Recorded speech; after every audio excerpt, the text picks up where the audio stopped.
Et Patrice nous a rejoint, Patrice Randen, pour feuilleter les pages culturelles, j'allais dire, des journaux, mais pas que, il y en a aussi sur le web, surtout quand il y a de l'actu. Oui, parce que l'information est tombée trop tardivement pour figurer dans les journaux ce matin, mais elle est sur les sites internet des journaux, notamment celui du Monde, du Figaro ou encore du Huffington Post. Il s'agit de la disparition d'Alain Berberian, qui était réalisateur, qui avait fait Le Boulet, L'Enquête Corse, Paparazzi et surtout... Des fausses pubs. La Cité de la Peur Oui, aussi, la avec Cité les de la nuls. Peur. Alors c'est une belle histoire que l'histoire d'Alain Berberian, parce qu'il était né à Beyrouth. Il était venu en France pour faire ses études et il avait terminé comme monteur à Canal+, à la fin des années 80. Et là, il fait de belles rencontres, comme ça arrive parfois dans ce métier. Il rencontre Alain Chabat, Chantal Lobby et Dominique Farrugia. Et du coup, il deviendra le réalisateur attitré des Nuls pour quelques séries d'émissions. Et bien sûr, les Nuls lui confieront leur long métrage, La Cité de la Peur, en 1994. Voilà, Alain Berberian, dont il est question ce matin, avait 63 ans.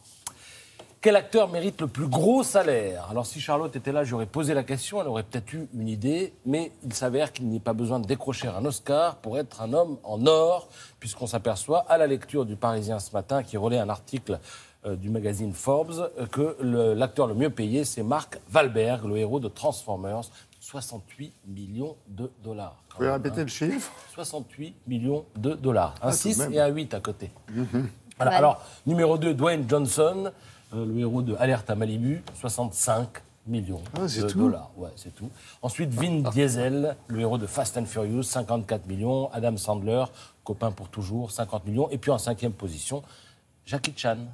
Non. Et oui, il est toujours aussi populaire. Alors, le magazine Forbes nous explique que les 10 meilleurs acteurs ont totalisé, ces 12 derniers mois, 488 millions de dollars. Et là, Anissa va hurler, 3 fois plus que le top 10 des actrices les mieux payées. Ah bah. Et voilà, tu cries. Et ça justifie Voilà. comment ça? Eh ben, ça ne se justifie pas. À comparer Voilà, avec c'est ce un qui se fait. passe dans le monde Donc, je vous le industriel. Voilà, On pourrait le comparer effectivement avec d'autres secteurs.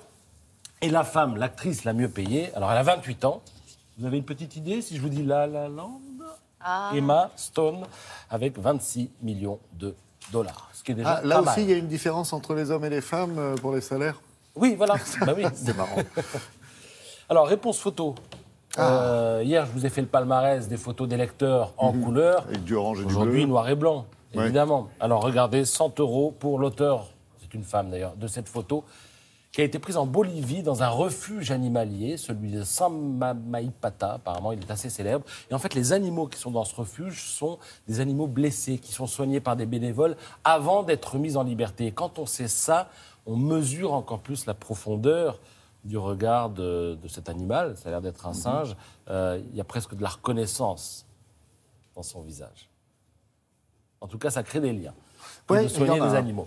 Alors, deuxième photo, et 75 € pour l'auteur de cette photo, dont on se demande, Qu'est-ce sur que le coup, si elle n'a pas été prise par un drone. Eh bien non. Ah, oui, d'accord. L'auteur de la photo est perché sur une falaise dominant la plage de Penhad, à la pointe du Toulingué, près de Camaret. Voilà, je le dis pour les gens qui sont du coin. Bien sûr. Et qui éventuellement voudraient faire ce type de photo. Alors, petit conseil, il faut y aller à marée basse et en fin de journée. Pourquoi? Parce qu'en fin de journée, les vagues, regardez, projettent une petite ombre.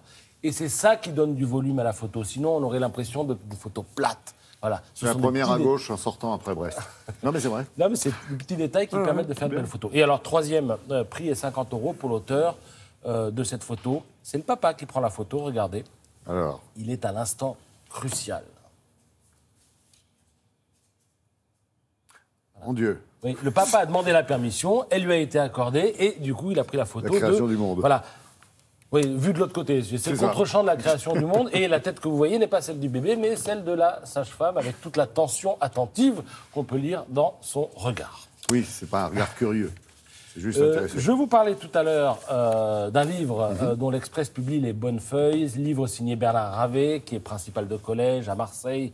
Il a été dans différents collèges, des collèges difficiles. Il publie un livre intitulé Principal de collège ou Imam de la République, aux éditions Quérault, où en fait il décrit l'entrisme des fondamentalistes musulmans auxquels l'éducation nationale est confronté. Il y en a 5 pages dans l'Express, mais ce que je voudrais dire, c'est qu'il n'est pas le seul bonhomme de l'éducation nationale à écrire.